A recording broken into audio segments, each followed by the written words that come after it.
नमस्कार. भारतीय जनता पार्टी प्रदेश कार्यालयामध्ये आयोजित या पत्रकार परिषदेमध्ये आपल्या सगळ्यांचं मनापासून स्वागत. उभाटा गटाचे पगारी नेते संजय राऊत यांनी आज मुख्यमंत्री देवेंद्रजी फडणवीस यांच्यावर टीका केली. संजय राऊत यांना मला सांगायचं आहे की देवेंद्रजी फडणवीस हे मॅन ऑफ मिशन आहेत, तर Sanjay Raut man of commission आहेत. ज्या पद्धतीनं कमिशन खाण्याचं काम, ज्या पद्धतीनं दलाली वसूल करण्याचं काम संजय राऊत यांच्याकडनं केलं जात आहे. अलिबागमध्ये संजय राऊत यांच्या नावानं 10 प्लॉट आहेत आणि हे 10 प्लॉट कशा पद्धतीनं खरेदी केले, कोणाकोणाकडनं कमिशनच्या माध्यमातून खरेदी केले, त्याचे सगळे सातबारे आमच्याकडे आहेत. संजय राऊत कमिशन खाण्याचं काम, संजय राऊत दलाली खाण्याचं काम तुमचं आहे. देवाभाऊ सातत्यानं मॅन ऑफ द मिशन आहेत. ज्या पद्धतीनं महाराष्ट्राचं मिशन हाती घेऊन देवाभाऊंनी महाराष्ट्राचा कायापालट केला, तर तुम्ही खंडणी वसूल करून, तुम्ही कमिशन खाऊन मॅन ऑफ द कमिशन अशा पद्धतीची वागणूक संजय राऊत तुमची आहे. देवाभाऊंनी मॅन ऑफ द मिशनच्या नावाने मुंबईचा विकास केला, मुंबईमध्ये मेट्रो आणली, अटल सेतू बांधला, कोस्टल रोड बांधला. तुम्ही मॅन ऑफ द कमिशन खाऊन पत्राचाळ घडवली. तुम्ही मॅन ऑफ द कमिशन खाऊन अलिबागमध्ये 10 प्लॉट घेतले.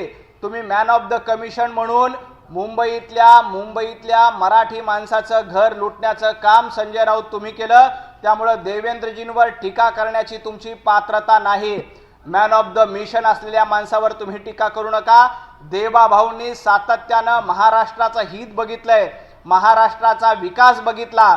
तुम्ही मात्र फक्त आणि फक्त कमिशन खोरी बघितलेली आहे. त्यामुळे मॅन ऑफ द कमिशन महाराष्ट्रातले कोण असतील तर ते पगारी नेते संजय राऊत आहेत.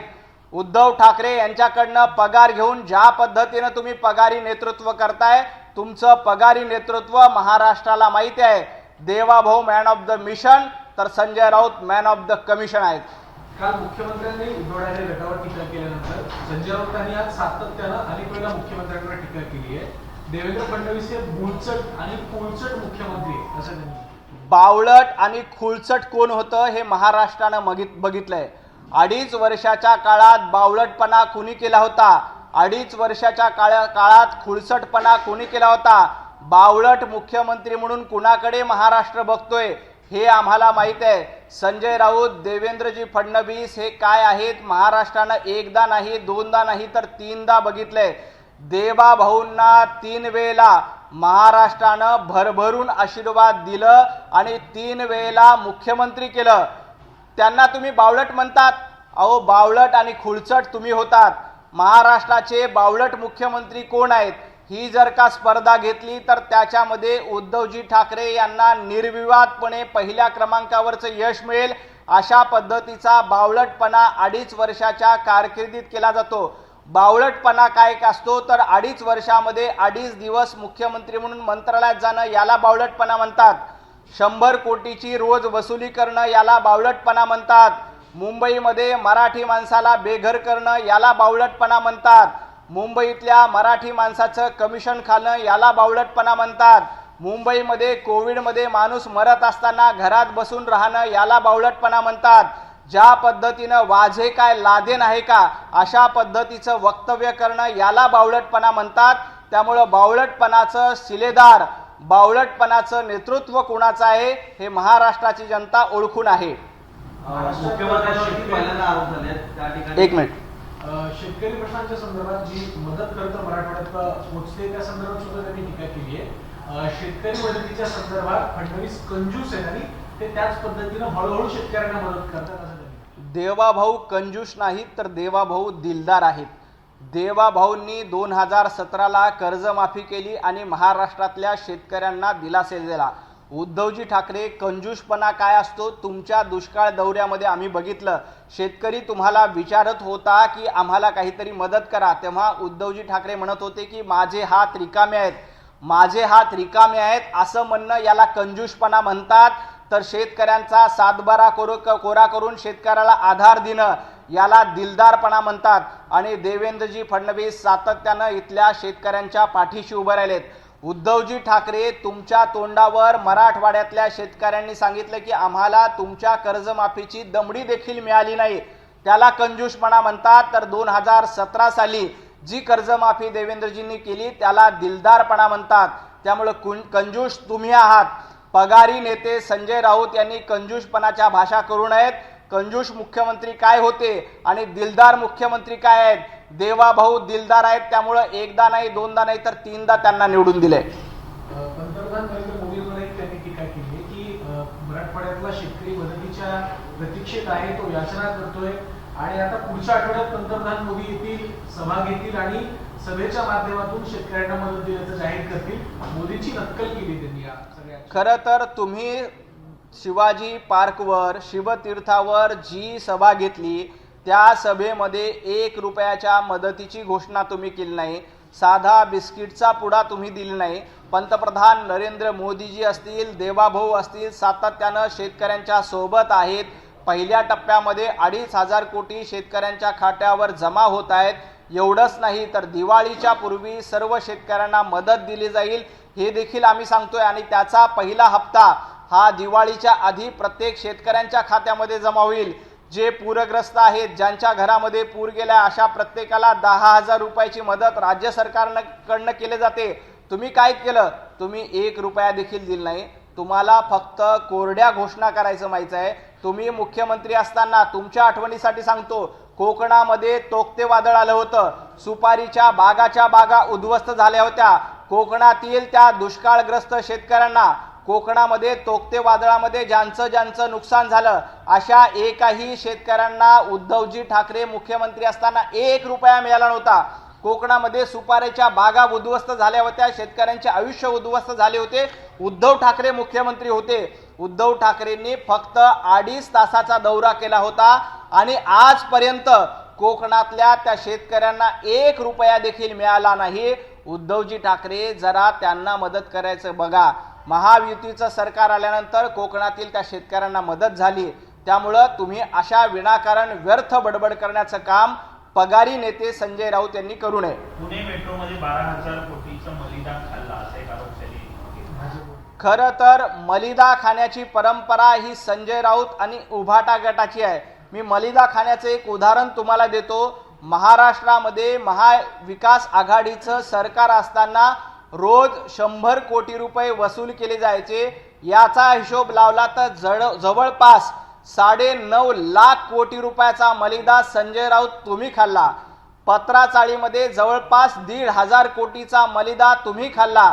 एवढंच काय, कोविडच्या काळामध्ये लोक मरत असताना खिचडी घोटाळा करून मलिदा खाण्याचं काम, खिचडी खाण्याचं काम संजय राऊत तुम्ही केलेलं आहे. त्यामुळं तुम्हाला मलिदाच्या किंवा 12,000 कोटीबद्दल बोलण्याची गरज नाही. 12,000 कोटीचाच हिशोब द्यायचा असेल तर उद्धवजी ठाकरे मुख्यमंत्री असताना बिल्डरांना जवळपास 12,000 कोटीची करमाफी तुम्ही केली होती. अशा पद्धतीचा बिल्डरांकडनं मलिदा खाण्याचं काम, आपल्या जवळच्या बिल्डर मित्रांना फायदा करण्याचं काम उद्धवजी ठाकरे तुम्ही केलं होतं आणि पगारी नेते संजय राऊत यांनी केलं होतं. पहिल्यांदाच कोणीतरी मुख्यमंत्र्यांवरती आरोप केले, ते पण भ्रष्टाचाराचे. संजय राऊत बोलतात की अदानी अंबानी यांच्याकडून 25% आहेत ते मुख्यमंत्र्यांना भेटतात. कसं होतं? खरं तर अदानी अंबानीच्या गप्पा कोणी करावं? अहो, ज्यांच्या लग्नामध्ये जाऊन तुम्ही नाचला होतात, तुम्ही लग्नामध्ये नाचणारे, तुम्हाला त्याबद्दल बोलण्याचा अधिकार नाही. अदानीचा प्रोजेक्ट, अदानींना पहिल्यांदा धारावीमध्ये प्रोजेक्ट सँक्शन करण्याचं काम कोणी केलं होतं? उद्धव ठाकरे मुख्यमंत्री असताना ते झालं होतं आणि ते ऑन रेकॉर्ड आहे. कमिशन तुम्ही किती खाल्लं होतं हा माझा सवाल आहे. आणि ज्यांनी रोज 100 कोटी रुपये वसुली अंबानींच्या घराच्या बाहेर वाजेच्या माध्यमातून ज्यांनी बॉम्ब प्लांट केले होते, त्यांनी कमिशनच्या गप्पा कराव्यात. अहो, तुम्हाला जेव्हा वाझेबद्दल प्रश्न विचारला तेव्हा वाझे काय लादेन आहे का, अशा पद्धतीचं समर्थन उद्धवजी ठाकरे तुम्ही केलं होतं. त्यामुळं त्यांच्याकडनं तुम्ही किती कमिशन घेतलं होतं आणि कोविडच्या काळामध्ये रोज 100 कोटीच्या वसुलीचं टार्गेट कोणी केलं होतं हे महाराष्ट्राला माहिती आहे. त्यांनी अशा पद्धतीनं अदानी आणि अंबानींच्या गप्पा करू नयेत. मुंबईत दसरा मेळावा झाला तर एकनाथ शिंदेंनी दसऱ्याच्या दिवशी त्यांच्या पक्षाचे प्रमुख असलेले केंद्रीय गृहमंत्री अमित शहांची पाद्यपूजा केली आहे, असं एक संजय राऊत आहे. खरं तर पगारी नेते संजय राऊत यांनी सोनिया गांधींच्या पादुकाचं पाद्यपूजन केलं पाहिजे. पगारी नेते संजय राऊत यांनी राहुल गांधींच्या पादुकांचं पूजन केलं पाहिजे. पगारी नेते संजय राऊत यांनी राहुल गांधींच्या प्रतिमेचं पूजन केलं पाहिजे, त्यांच्या पादुकेचं पूजन केलं पाहिजे. ज्या पद्धतीनं काँग्रेसची दलाली करण्याचं काम, सोनिया गांधी यांची दलाली करण्याचं काम संजय राऊत यांच्याकडनं केला जातोय, त्यामुळं त्यांनी आधी राहुल गांधींची पाद्यपूजा करावी, सोनिया गांधींची पाद्यपूजा करावी. सातत्यानं काँग्रेसकडनं स्वातंत्र्यवीर सावरकरांचा अपमान केला जातोय, तरी देखील तुम्ही राहुल गांधीबद्दल चकार शब्द बोलत नाहीत, तुम्ही काँग्रेसबद्दल चकार शब्द बोलत नाहीत. पाद्यपूजा करायचीच असेल तर ती पाद्यपूजा पगारी नेते संजय राऊत यांच्याकडनं राहुल गांधींची सुरू आहे, ती पाद्यपूजा सोनिया गांधींची सुरू आहे आणि काँग्रेसची धूळ चाटण्याचं काम, काँग्रेसचे पाय चाटण्याचं काम पगारी नेते संजय राऊत करतायत. पुणे पोलीस आयुक्त भाजपचे पगारी कार्यकर्ते आहेत आणि पुण्यामध्ये टोळी राज्य चालवते, जिल्हाधिकारी, महापालिका आयुक्त आणि पोलीस आयुक्त हे टोळी प्रमुख आहेत. हे कोण सांगते? पगारी नेते संजय राऊत. संजय राऊत हे पगारी नेते आहेत हे महाराष्ट्राला माहिती आहे. आणि राहिला प्रश्न टोळीचा, तुमची टोळी काय काय करते? तुमच्या टोळीच्या माध्यमातनं महाराष्ट्रातल्या कुठल्या कुठल्या शहरामध्ये खंडणी वसूल चालते? नाशिकमध्ये पगारी नेते संजय राऊत असताना कुणाकुणाकडनं कशा पद्धतीनं खंडण्या वसूल केल्या जायच्या? नाशिकचे संपर्क प्रमुख पगारी नेते संजय राऊत असताना कशा पद्धतीनं खंडण्या वसूल केल्या? कशा पद्धतीनं नाशिककरांना लुटण्याचं काम पगारी नेते संजय राऊत यांनी केलं होतं? सामना दैनिकाच्या माध्यमातून ब्लॅकमेल करून पगारी नेते संजय राऊत कुणाकुणाला कशा पद्धतीने लुटतात याचा संपूर्ण हिशोब आमच्याकडे आहे. तुमचे सातबारे देखील आमच्याकडे आहेत. त्यामुळं कृपया संजय राऊत यांनी अशा पद्धतीची भाषा करू नये. रामदास कदमांच्या संदर्भात रामदास कदमांनी जी टीका केली, जे आरोप केले बाळासाहेबांच्या मृत्यू संदर्भात, त्यामध्ये राऊतांनी टिप्पणी केली की रामदास कदमांना खरं तर विधान परिषद द्यायला कोकणातून विरोध होता, शिवसेनेतून विरोध होता, पण उद्धवजींनी त्यांना परिषद दिली तरी सुद्धा ते आता अशा पद्धतीचे आरोप करतात. खरं तर पगारी नेते संजय राऊत यांना विधान परिषद काय राज्यसभा द्यायला लोकांचा विरोध होता. मी पत्रकार होतो, मला माहीत आहे की त्यावेळेला पगारी नेते संजय राऊत यांना खासदारकीची उमेदवारी देऊ नये यासाठी तत्कालीन शिवसेनेतल्या अनेक लोकांनी विरोध केला होता की संजय राऊत आपला माणूस नाही आहे, संजय राऊत हा सिल्वर ओकचा गुलाम आहेत, पगारी नेते संजय राऊत हे काँग्रेसचे गुलाम आहेत अशी माहिती शिवसेनेच्या नेत्यांना होती. त्यामुळं पगारी नेते संजय राऊत यांना खासदारकी देऊ नये यासाठी अनेकांनी प्रयत्न केले, अनेकांनी संजय राऊत यांना विरोध केला, तरी देखील तो विरोध डावलून पगारी नेत्यांना खासदारकी देण्याचं काम उद्धवजी ठाकरे यांनी केलेलं आहे. त्यामुळं यांनी रामदास कदम असतील किंवा नीलमताई गोरे असतील यांच्याबद्दल पगारी नोकरदारांनी आणि पगारी नेत्यांनी तर बोलूच नाही.